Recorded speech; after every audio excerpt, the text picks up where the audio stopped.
Jai Hind friends, I'm Major Gaurav Arya and you're watching the Chanakya. Let's burn some parts of Lahore and Islamabad and then we can play the victim card and get more money. But let's not offend the Europeans by actually doing something substantive. China, because China is going to be sweating very badly. If we think that China is going to come to its senses and talk like a rational nation, no, it's not. China is drunk on its economic success. Jai Hind friends, I'm Major Gaurav Arya and you're watching the Chanakya Dialogues English. Like this video, subscribe to our channel and don't forget to press the bell icon. Full marks to Prime Minister Shehbaz Sharif of Pakistan. At least the man has confidence, even if he does not have brains or money or anything else, least of all credibility. But full marks for that man's confidence. Do you know what he did, ladies and gentlemen? He actually offered India, this man who has no money, this man who has spent his entire prime ministerial tenure begging from pillar to post, asking just for a few dollars, has actually offered India partnership in the China-Pakistan economic corridor. I tried to find out and figure out with a few Pakistani friends as to what it was, and they said that we are clueless, and because it is the China-Pakistan economic corridor, it is not the Pakistan-China economic corridor, and Pakistan has not invested even one single dollar in this entire enterprise. Every single last penny has been invested by the Chinese. So how can Pakistan offer China? You know what is happening? I'll tell you behind the scenes. Very interesting. China is playing a game. China actually thinks that India is going to fall for this trap, and China thinks that, if they offer enough money, Indians might find the proposal business-like and say, okay, yeah, maybe we can, sort of do business with the Chinese. The fact of the matter is, Imran Khan is the only Pakistani politician who saw what CPEC was really about, right? Imran Khan is the only Pakistani politician who asked for the papers of the China-Pakistan economic corridor, and he said, let me figure out what this is about. Let me know what this is about. Tell me, how much money have the Chinese invested? What are the terms of engagement between Pakistan and China? What is the return on investment? How much loans have we taken? At which percentage of interest have we taken those loans? How much are we supposed to pay back? How much will China forgive or say that, okay, you can take away this money, there is no problem? How much will China generate employment for Pakistan? These are all the questions that Imran Khan asked, which is why Imran Khan became extremely unpopular with the Chinese, right? Because he was asking these questions. Today, when Shehbaz Sharif says, hey, come join the CPEC, I would like to tell Shehbaz Sharif that China-Pakistan economic corridor enters Pakistan through Indian territory. Gilgit-Baltistan and Pakistan-occupied Kashmir are parts of India, which we will take back in due course of time. But today, that portion of the China-Pakistan economic corridor, that portion, we do not recognize. It is our territory. That's point number one. Point number two is Pakistan wants other countries to fall into the same debt trap that it has fallen into. I want to tell the Pakistanis something, if you understand. Take a look at the map of India. Who has better infrastructure, India or Pakistan? There is no comparison. Who has more money, India or Pakistan? There is no comparison. Who has better engineering talent, India or Pakistan? There is no comparison. There is absolutely no comparison. So why in God's name, don't you think that we did not approach the Chinese and say that instead of CPEC, make it CI, China, India economic corridor? We could have done that. And we could have told the Chinese that no need to spend money. We'll figure out a way of profit sharing. We'll create our part of the infrastructure. We have that money. And we have a far, far bigger border with China than Pakistan. We have a far, far bigger border. How difficult was it? Ladakh? Think about it. Ladakh? Kashmir? Jammu? Punjab down south, Rajasthan, Gujarat, and there is a seaport. There are world-class seaports in Gujarat. There are world-class seaports. You just look at the map of India, how it comes. Don't you think that we could have done it far, far better than Pakistan? We never wanted to engage with the Chinese here because we know what the Chinese want. So Pakistan, Pakistan has no clue what they are offering. They've just been told. Poor guy Shehbaz Sharif was probably told by Xi Jinping or Xi Jinping's secretary to read out a script, and poor man, without understanding what was written, he read out that script. But thank you, but no thank you. Right? Now, The Pakistani army is caught in a bind, and Pakistani army says that in 2023, we will not have military exercises. Now, ladies and gentlemen, what are military exercises? Military exercises are essentially preparations for war. So you mobilize, you go to border areas, or what is known as AOR. AOR means area of responsibility. So every unit, every brigade, every division, every corps will have AORs. So this is the area in war that we'll look after. This is the area where we will fight. And that is the area where you're supposed to deploy and carry out your operations. And in the sense of, how the logistics going to play out, how the weapons and ammunition is going to be supplied, where will the armored people go from, where will the artillery be deployed, how will infantry move, how will the special forces do it, how will the Air Force and how will the Navy, etc., etc., etc. It's a highly sophisticated and highly complicated structure that moves whenever the army has exercises. Now, Pakistani army has said that no money. Zero. We don't have money to practice. We don't have money to carry out exercises. Now, this is not a war. This is not an attack. This is simply the Pakistani army saying that there is not enough fuel in the fuel tank, right? There is not enough fuel in the fuel tank for our car to get from home to office. That's pretty much it. An army that does not have the funds to carry out an exercise, do you think that army is going to be strong enough to fight a war? Because what do you need in war? Money. Money is the first. People may tell you anything. People may give you any emotional statement. But you cannot fight a war. There's a very famous saying that armies move on their stomachs. There's a very famous saying. Unless you have money, unless the army is equipped, fed, unless there is fuel to take the vehicles and tanks forward, you cannot fight even one single day. You can't fight one single day. And Pakistan has said, forget about war. War is too big a thing. I have been saying this all along, and Pakistanis were calling me and saying, no, Major Sahab, you're wrong, and this is just Indian propaganda. But the fact of the matter is, Pakistan does not have the money to mobilize an infantry division. It does not. That's the truth. This whole thing that we are very emotional people and we'll die and we'll do jihad, all this. See, whether you want to do jihad, whether you want to kill kafirs, whether you want to kill non-Muslims, whether you want to take over India, whatever you have, everything costs money. Nothing is for free. Those days of 711 AD when, Muhammad bin Qasim came riding on a horse and invaded Sindh, those days are over. Even in those days, you needed money, But now you need much, much more money. So forget about it. I mean, you don't have money. Money is the primary requirement for any armed force. The budget, that is the primary reason. So the Pakistani army has pretty much said, sorry, we can't fight. All right. Now, coming to another very interesting news, ladies and gentlemen.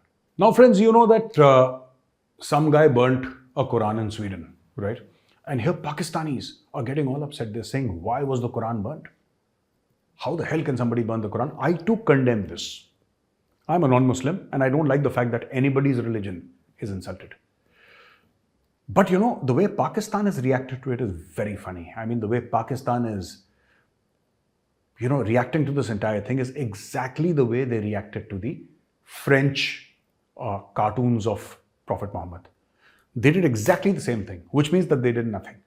So what Shehbaz Sharif has said is that entire Pakistan will protest on that day. So what they're going to do, as it is, Pakistanis don't like to work.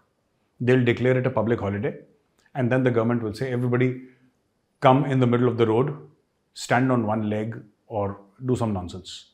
This is exactly what they did when India abrogated 370 and 35A. They did nothing. They stood on one foot, in the middle of the summer sun. And they will do stuff like that. That is all that Pakistan can do. When Prophet Muhammad cartoons were created in France and when they were republished, different people protested differently. What Pakistanis said was, hey, it's a great idea, let's burn Lahore. So the Tehreek-e-Labbaik Pakistan, those people came and they burnt half of Lahore. All right? That was the way of protesting. Where were the cartoons made? In France. Where were they republished? In France. What burnt? Lahore. Thousands of kilometers apart. That's all right. Pakistani logic. Now, a Quran is burnt in Sweden and Pakistanis will protest in Pakistan. Because, you know what? The government of Pakistan is very smart. And I'll tell you exactly what they're trying to do in this Quran burning thing, They will pass statements They will pass statements that the United Nations should do this and the OIC should do that, so that there is enough noise, light, smoke, but no real action. For action, what they will do is they will unleash the masses on their own infrastructure. So you might have a couple of buses burnt, there'll be chaos for 1 or 2, 3 days, and then it'll pipe down, it'll simmer down. And the angst, the anger, the frustration of somebody thousands of kilometers away burning a copy of the Quran, that would have been taken out. And then everything will settle down and it's business as usual. Look at what Iran did. Iran actually did something substantial. Iran said, we will not send our ambassador to Sweden. And this is exactly what Pakistan should have done. But Pakistan depends so much on Europe for everything. Pakistan has, in spite of the lies that they have taught Pakistanis in Pakistan studies, that Pakistan has the maximum amount of mineral resources in the world, and Pakistan has maximum of talent, and Pakistan has maximum of everything under the good blue sky. The fact of the matter is, Pakistan has nothing. And the fact of the matter is, Pakistanis are non-performers. They're absolute non-performers, right? The only thing they can do well is perhaps cook food. Apart from that, Pakistan has no contribution to the world in 75 years of its existence. Now, what is Pakistan doing and what is Iran doing? Iran says, our ambassador will not go to Sweden, and that is how we will protest. That is how we are diplomatically protesting. Now, what does Pakistan do? Pakistan said, no, let's burn some parts of Lahore and Islamabad, and then we can play the victim card and get more money, but let's not offend the Europeans by actually doing something substantive. Because after the Prophet Muhammad cartoons came out from France, it was Pakistan who took $300 million from France because there was a flood problem and so many people unfortunately died. And so Pakistan actually took money from the same France that had reprinted and originally drawn the Prophet Muhammad cartoons. Pakistanis had no shame in accepting money from France. All right. And again, Pakistanis are doing exactly the same thing for the Quran burning. You know what they're doing? They're saying that, okay, we'll protest inside Pakistan, but don't say anything to Sweden. They have an ambassador. What Pakistan should have done is they should have recalled that ambassador. They should have simply said that, we're recalling our person and no more diplomatic ties with Sweden. Freedom of expression does not mean that you insult 1.5 or 1.6 billion Muslims all over the world.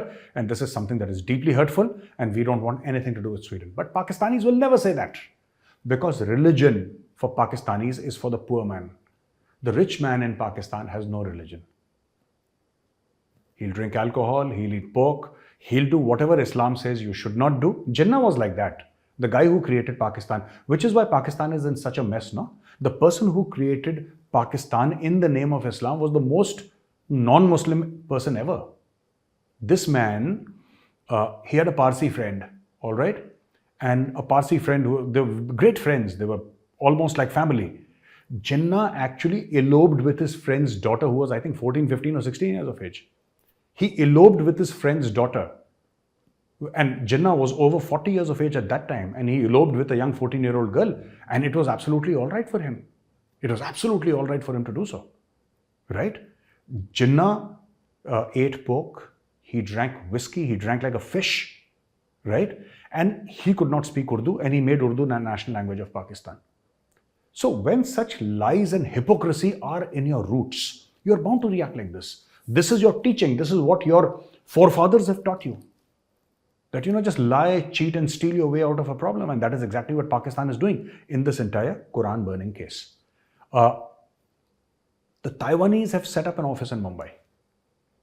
And this is very interesting news, ladies and gentlemen. The Taiwanese, and we already have 3-4 offices like that, but the Taiwanese, what they've done is very smartly set up an office. They're saying that trade with India is expanding and we need further coordination. As you know, Mumbai is the financial capital of India.